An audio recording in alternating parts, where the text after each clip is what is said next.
Vous allez laisser vos yeux entrouverts à 1 mètre du sol, vous fixez un point et vous allez continuer à respirer et vous allez voir petit à petit, vous allez être vraiment imperturbable.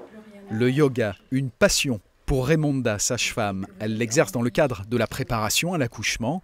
Avec l'ouverture du nouveau pôle mère-enfant de l'hôpital du Mans il y a 3 ans, la question du bien-être du patient est revenue au premier plan. La sophrologie et la technique de yoga appliquée aux femmes enceintes vont aider ces deux techniques à accompagner la contraction, ne pas avoir peur, avoir confiance en soi. Pour une première grossesse, on est assez angoissé, on se pose plein de questions. Et donc voilà, aujourd'hui c'est mon premier cours et voilà, je découvre un petit peu ce qui va m'attendre et enfin me préparer au mieux à ce qui va m'attendre dans quelques mois.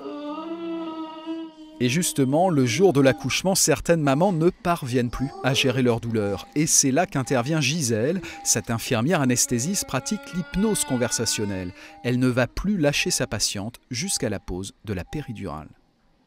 Tout ce qui a été utile ici, ça a été le contact, c'est-à-dire ce mouvement de balancement, cette approche. Et c'est surtout une histoire de relation, c'est-à-dire lui donner confiance, qu'elle se sente en sécurité. Et ma voix a beaucoup aidé.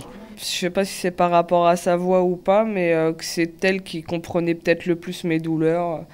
Donc par rapport à sa voix, comme j'ai fait certains cours de sophrologie, c'est vrai que ça m'a apaisée et j'étais vraiment dedans, quoi.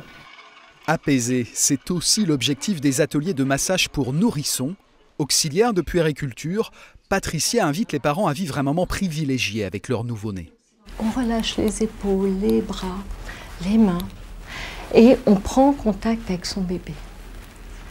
Et c'est dans la lenteur du mouvement que le bébé va s'apaiser.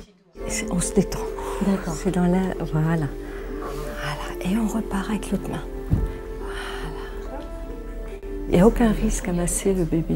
Au contraire, il n'y a que des avantages. Ça crée le lien entre les parents et le bébé, en dehors de tous les soins qu'on peut prodiguer à la maternité. Puis ils nous font voir aussi. Les mouvements qu'ils aiment et les mouvements qu'ils n'aiment pas, on arrive à voir ce qu'ils apprécient. Préparer, accompagner et rassurer.